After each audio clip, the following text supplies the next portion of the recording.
में आपने सुना होगा कि लूनी नदी राजस्थान से निकलती है और ये जा करके गुजरात में कच्छ के रन में जा करके विलीन हो जाती है। मतलब ये कहीं भी इसका कनेक्शन किसी समुद्री क्षेत्र से नहीं होता है। कच्छ का रन जो हमारा क्षेत्र होता है वहीं पर जा करके ये विलीन हो जाती है। मतलब स्थल से निकल करके अवस्थलीय भाग में ही इसका समापन हो जाता है। ये राजस्थान में अरावली पर्वत के अंतर्गत नाग पर्वत है। अरावली पर्वत श्रेणी में नाग पर्वत है, उसी नाग पर्वत से निकल करके और कच्छ के रन में जाकर के विलीन हो जाती है, जिसको हम लोगों ने वहां एक्सप्लेन किया है।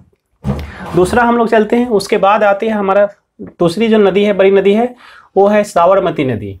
साबरमती नदी में आप देखेंगे ये भी अरावली पर्वत से निकलती है और अरावली पर्वत यानी राजस्थान के भाग से निकल करके और आगे बढ़ते हुए गुजरात में जाकर और खंभात की खाड़ी, ये जो खाड़ी है, यहाँ जो खाड़ी बन रही है, ये खाड़ी खंभात की खाड़ी कहलाती है। खंभात की खाड़ी में जाकर के ये विलीन हो जाती है। अब यहाँ दो चीज, इस दोनों में दो प्रश्न आपको दिख रहा है। एक, लूनी का डायरेक्शन क्या है, किधर से किधर बहती है।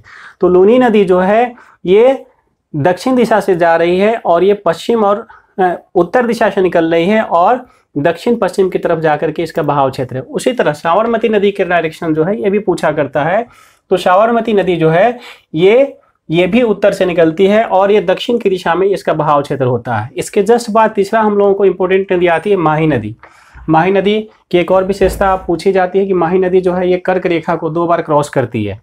तो ये माही नदी जो है ये विंध्य पर्वत से निकलती है, लेकिन विंध्य पर्वत का जो क्षेत्र है ये नियर एमपी, मध्य प्रदेश के पास के क्षेत्र से यह निकलती है और वहां से निकल करके आगे बढ़ते हुए और जाकर के गुजरात में जाकर के ये फिर से खंभात की खाड़ी में यहाँ पर ये भी गिर जाती है। तो ये जो माही नदी है इसका भी डायरेक्शन आप देखेंगे उत्तर से निकलती है और दक्षिण दिशा में बहते हुए जाकर के खंभात की खाड़ी में गिरती है। एक चीज और यहाँ हम लोगों को छूट गया है कि लूनी नदी को लवन नदी भी कहा जाता है।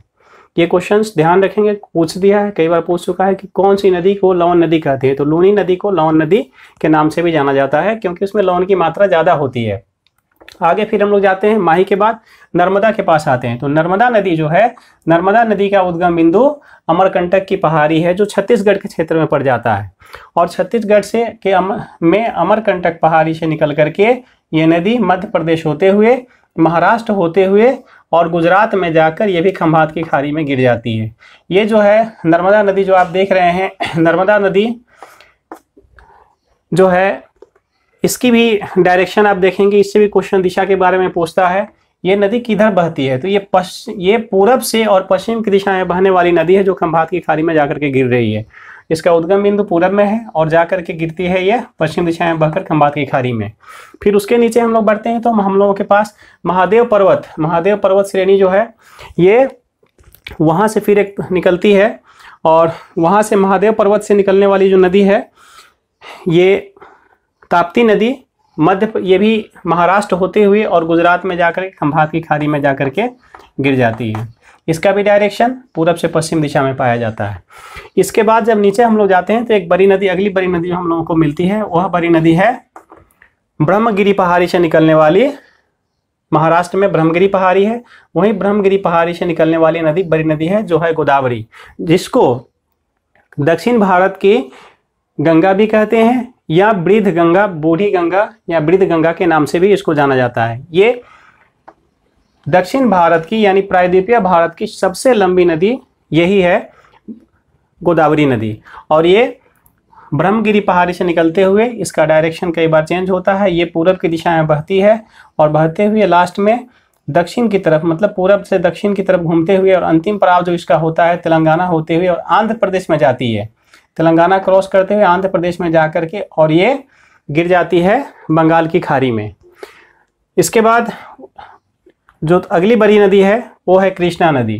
कृष्णा नदी महाबालेश्वर, ये भी मध्य महाराष्ट्र में पड़ता है, महाराष्ट्र के महाबालेश्वर पर्वत से निकलती है और निकल करके कर्नाटक होते हुए, कर्नाटक के रास्ते जाकर के और ये आंध्र प्रदेश में जाकर के ये भी गिर जाती है बंगाल की खाड़ी में। इसका भी डायरेक्शन पश्चिम से पूरब दिशा है, इनका भी दिशा पूछा करता है। और कावेरी नदी की एक सहायक नदी है तुंगभद्रा नदी, जिसके बारे में आप सुने होंगे। तो तुंगभद्रा नदी छोटी सी नदी है, ये कर्नाटक से निकलती है और कर्नाटक में निकलती है और कर्नाटक से निकलकर कर्नाटक में ही जाकर कृष्णा नदी में मिल जाती है, कृष्णा नदी की सहायक नदी हो जाती है। उसके बाद हम लोग और नीचे जाते हैं तो यहाँ देखते हैं हम लोग कर्नाटक के पोर्शन में ही एक तल कावेरी जगह है। ये तल कावेरी जो जगह है एक डैम, एक लेक के रूप में है, जहाँ से कावेरी नदी का उद्गम होता है। और एक कावेरी नदी फिर ये भी पूरब की दिशा में बहते हुए और जाकर के तमिलनाडु में बंगाल की खाड़ी में जाकर गिर जाती है।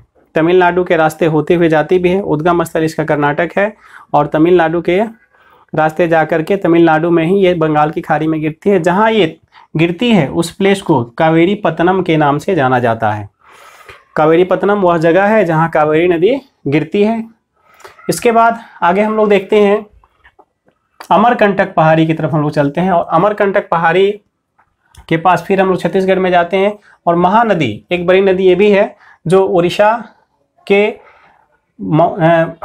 होते हुए इसका बहाव होता है। छत्तीसगढ़ से इसका उद्गम प्लेस होता है और छत्तीसगढ़ से निकल करके ये उड़ीसा होते हुए और जा करके बंगाल की खाड़ी में ये भी गिर जाती है। इसका डायरेक्शन चेंज होता है, पहले ये निकलती है, वहाँ से जा करके ये उत्तर की दिशा में बहना शुरू करती है और उत्तर की दिशा में बहते हुए आगे बढ़ते हुए और ये जा करके पूरब के डायरेक्शन में जाकर के अंत में पूरब और दक्षिण के क्षेत्र में पोजीशन को मिला करके ये बंगाल की खाड़ी में गिरती है। इसके जस्ट ऊपर की तरफ हम लोग जाते हैं तो हमारे पास आता है स्वर्ण नदी। स्वर्ण नदी ये झारखंड की नदी है। स्वर्ण नदी छोटा नागपुर पहाड़ जो पठार है वहाँ से, छोटा नागपुर पठार से निकलती है और छोटा नागपुर पठार से निकल करके और ये जाकर के ये भी बंगाल की खाड़ी में गिर जाती है। स्वर्ण नदी के बाद फिर जो है ये झारखंड का पोर्शन हो गया और इसके बाद हम लोग देखते हैं फिर हमारा दामोदर नदी निकलती है। तो दामोदर नदी जो है इसका भी डायरेक्शन देखेंगे आप, ये भी उसका भी उद्गम स्थल छोटा नागपुर पठारी है और छोटा नागपुर पठार से निकल करके ये आगे बढ़ते हुए और जा करके ये भी बंगाल की खाड़ी में गिर जाती है। ये था हम लोगों को मुख्य नदियों के बारे में जिनके बारे में हम लोगों ने पढ़ा। और इसमें जो चीज़ें हम लोगों ने देखा वो इम्पोर्टेंट